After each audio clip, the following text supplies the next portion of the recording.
Zéro fainéant, il a que mboka miyibi batekijamba na ba chekulaire na ba gigolo bo supporter vérité té. N'est pour répondre na batu au tout boyaki hier. Pour on menacer ngai, je vais vous dire ceci devant interphone ya lopobo caméra zalaka. Autour wana nyonso wa poto na zana ba caméra. Donc la police est au courant de tout ce qui s'est passé hier à 20h27. Pour votre information, interphone nangai peut fongola la porte.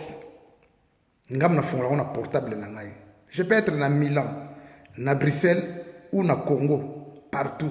So copine nanga komi tango so na interphone, ngam na fongola la porte d'entrée na portable nangai. Batu batana ndako ndengwana baibelo nzoloba. Ce n'est pas moi mon atindaki bino bosala ba shop pour na ina mokili. Moi je ne suis que là pour nous conscientiser les Congolais dans le monde du travail.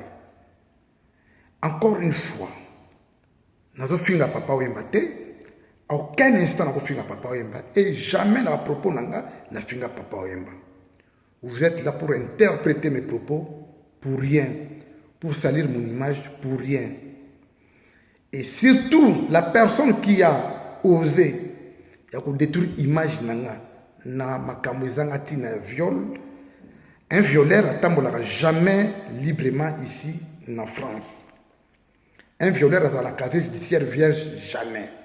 Mais M. Loboba dans la casier judiciaire vierge. Je marche tranquillement dans la société.